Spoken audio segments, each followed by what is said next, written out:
Hello friends, Hindi ज्ञान channel में आपका स्वागत है। आज हम जिस टॉपिक के बारे में बात करने वाले हैं वो है स्वर संधि। इससे पहले हम लोग अपने वीडियो में संधि की परिभाषा, संधि के भेद और संधि के उदाहरण देख लिए थे। तो अगर आप लोगों ने उस वीडियो को नहीं देखा है तो प्लीज जाकर उसे देख लीजिए। और उससे आगे हम लोग यहाँ पर स्वर संधि के बारे में जानेंगे। आपने देखा था कि संधि के कितने भेद होते हैं। तो संधि के 3 भेद होते हैं, स्वर संधि, व्यंजन संधि और विसर्ग संधि। आज हम लोग स्वर संधि के बारे में जानेंगे। तो चलिए देख लेते हैं स्वर संधि की परिभाषा क्या है। स्वर संधि की परिभाषा देखते हैं। 2 स्वरों के मेल से होने वाले विकार यानी कि परिवर्तन को क्या कहते हैं? स्वर संधि कहते हैं। ठीक है, 2 स्वरों के मेल से होने वाले विकार यानी कि जो परिवर्तन होता है उसे क्या कहते हैं? स्वर संधि कहते हैं। आपको स्वर का मतलब पता होगा। ठीक है, स्वर और व्यंजन होते हैं ना। स्वर में अ आ ई सारे आते हैं और व्यंजन में क ख ग घ आते हैं। ठीक है, तो स्वर यहाँ पर अ आ ई है। तो स्वर का मतलब क्या हो गया? अ आ ई जितने भी होंगे, अ आ ई वाले जितने भी उदाहरण होंगे वो इसमें आएंगे। ठीक है, तो जैसे देख लेते हैं इसके एग्जाम्पल्स क्या है। जैसे विद्या जोड़ आलय, विद्यालय। पुस्तक जोड़ आलय, पुस्तकालय। महा जोड़ उत्सव, महोत्सव। इति जोड़ आदि इत्यादि। अब हम लोग जानेंगे कि ये बना कैसे है। ठीक है, जैसे विद्या जोड़ आलय, यहाँ पर आ है और यहाँ पर भी आ है। इन दोनों के जोड़ने से जो बना है वो क्या बना है? विद्यालय बना है। अब आप यहाँ पर देख रहे होंगे कि व्यंजन है ना, और यहाँ पर क्या है? आ है, यहाँ पर स्वर है। यहाँ पर जैसे व्यंजन है तो आप बोलेंगे कि व्यंजन से कैसे स्वर संधि आ सकता है? तो जो क होता है, क को जब हम तोड़ेंगे तो उसमें अ आता है। ठीक है, जब भी हम क को तोड़ते हैं तो उसमें क्या आता है? अ आता है। तो इसमें भी अ छिपा हुआ है। ठीक है, हर एक वर्ण में अ छिपा होता है। तो यहाँ पर अ है और यहाँ पर आ है। अ और आ को जोड़ेंगे तो क्या बन जाएगा? आ बन जाएगा, जैसे पुस्तकालय।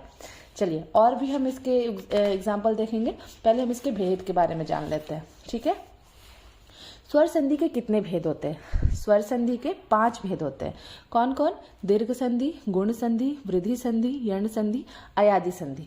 ठीक है, कौन कौन से संधि होते हैं? दीर्घ, गुण, वृद्धि, यण, अयादि। इसको आप ऐसे भी याद रख सकते हैं, दीर्घ, गुण, वृद्धि, यण, अयादि। ठीक है, ये एग्जामिनेशंस में बहुत पूछे जाते हैं, 1-1 नंबर के क्वेश्चन आते हैं। आपको इसके बारे में जरूर एक बार देखना चाहिए कि ये कैसे बनते हैं, और एक बार आपको अगर आ जाएगा तो आप कोई भी संधि को आराम से पहचान लेंगे। ठीक है, तो चलिए इसके बाद हम लोग देखते हैं दीर्घ संधि किसे कहते हैं। ठीक है, जब 2 शब्दों की संधि करते समय, संधि मतलब जोड़ना होता है ना। जब 2 शब्दों को मान लीजिए जोड़ते समय, ऐसे बोल सकते हैं हम लोग, जब 2 शब्दों की संधि करते समय अ आ के साथ अ आ हो तथा क्या बन जाता है? वो आ बन जाता है। ठीक है, जब छोटी ई और बड़ी ई के साथ छोटी ई बड़ी ई हो तब वो क्या बन जाता है? बड़ी ई बन जाता है। तथा जब छोटी ऊ और बड़ी ऊ के साथ छोटी ऊ और बड़ी ऊ हो तो वहां पर क्या बनता है? बड़ी ऊ बन जाता है। ठीक है, जैसे देख लीजिए, जब 2 या यहाँ पर अ आ है और यहाँ पर भी अ आ है तो दोनों को जब जोड़ेंगे तो क्या बनेगा? आ बनेगा। जब छोटी ई और बड़ी ई को जोड़ेंगे छोटी ई बड़ी के साथ तो क्या बनेगा? बड़ी ई बनेगा। जब छोटी यू बड़ी यू को छोटी यू बड़ी यू के साथ जोड़ेंगे तो क्या बनेगा? बड़ी यू बनेगा। ठीक है, इसको इससे जोड़ सकते हैं, इसको इससे जोड़ सकते हैं, इसको इससे जोड़ सकते हैं, किसी को भी किसी से भी जोड़ेंगे तो क्या बनेगा? बड़ा ही बनेगा। दीर्घ मतलब होता है बड़ा, यानी कि हमेशा बड़ा ही बनेगा। ठीक है, चलिए दीर्घ संधि के कुछ उदाहरण देख लेते हैं हम लोग। जैसे अ जोड़ आ, ये अ जोड़ अ को हम लोग जब जोड़ेंगे तो क्या बनेगा? आ बनेगा। उसी पर ये उदाहरण सारा दिया हुआ है। धर्म जोड़ अर्थ, धर्म जोड़ अर्थ। ठीक है, बराबर क्या हो जाएगा? धर्मार्थ। हमेशा आ बनेगा। यहाँ पर हमेशा दीर्घ मतलब बड़ा, कहीं भी आएगा तो बड़ा आएगा। देखिए यहाँ पर भी बड़ा है, यहाँ पर भी बड़ा है, यहाँ पर भी बड़ा है, हर जगह बड़ा आएगा। मत जोड़ अनुसार, मतानुसार। परम जोड़ अर्थ, परमार्थ। अन्न जोड़ अभाव, अन्नाभाव। सत्य जोड़ अर्थ, सत्यार्थ। ठीक है, उसी तरह दूसरा उदाहरण देखेंगे हम लोग। अ जोड़ आ, अब क्या है? अ जोड़ आ है ना। देव जोड़ आलय, देखिए यहाँ अ है और यहाँ आ है। ठीक है, उसको भी जोड़ेंगे तो क्या बनेगा? हमेशा आ बनेगा। उसी तरह सत्य जोड़ आग्रह, सत्याग्रह। धर्म जोड़ आत्मा, धर्मात्मा। रत्न जोड़ आकर, रत्नाकर।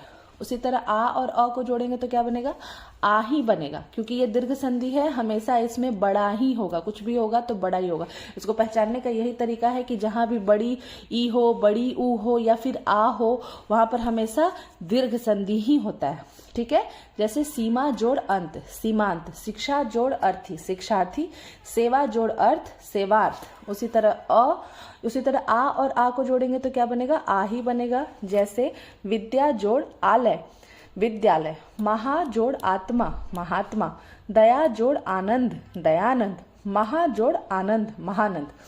उसी तरह हम लोग अब छोटी बड़ी का एग्जाम्पल भी देख लेते हैं। ठीक है, जैसे छोटी ई और छोटी ई को जोड़ेंगे तो बड़ी ही बनेगा। जैसे कवि जोड़ इंद्र, कविंद्र, अभि जोड़ इष्ट, अभिष्ट, अति जोड़ इव, अतीव।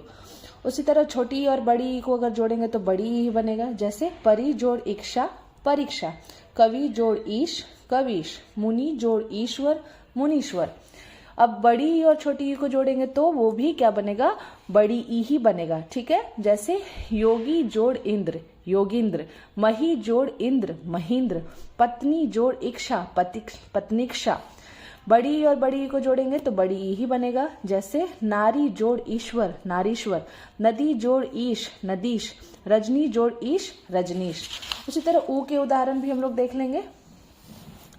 छोटी ऊ और छोटी ऊ को जोड़ेंगे तो बड़ी ऊ ही बनेगा। जैसे भानु जोड़ उदय, भानुदय, गुरु जोड़ उपदेश, गुरुपदेश, लहु जोड़ उत्तर, लघुत्तर। उसी तरह छोटी ऊ और बड़ी ऊ को जोड़ेंगे तो क्या बनेगा, बड़ी ऊ ही बनेगा। जैसे मधु जोड़ उष्मा, मधुष्मा, साधु जोड़ ऊर्जा, साधुर्जा, लघु जोड़ उर्मी, लघुर्मी। उसी तरह बड़ी ऊ और छोटी ऊ को जोड़ेंगे तो क्या बनेगा, बड़ी ऊ ही बनेगा। भू जोड़ उत्सर्ग, भूत्सर्ग, भू जोड़ उद्धार, भू उद्धार, बधु जोड़ उत्सव, बधुत्सव। उसी तरह बड़ी ऊ और बड़ी ऊ को जोड़ेंगे तो क्या बनेगा, बड़ी ऊ ही बनेगा। जैसे भू जोड़ उष्मा, भूष्मा, भू जोड़ ऊर्जा, भूर्जा, वधु जोड़ उर्मी, वधुर्मी। ये कुछ दीर्घ संधि के उदाहरण हैं। ठीक है, अगले वीडियो में हम लोग गुण, यण, वृद्धि और अयादि संधि के उदाहरण देखेंगे, उसको समझेंगे और उसके बाद हम लोग देखेंगे कि इससे प्रश्न कैसे पूछे जाते हैं।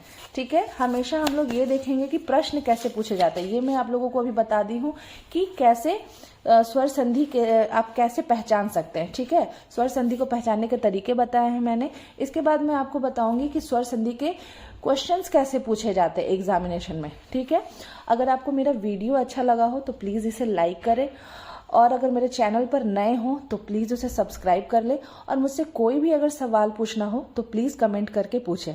तब तक के लिए धन्यवाद।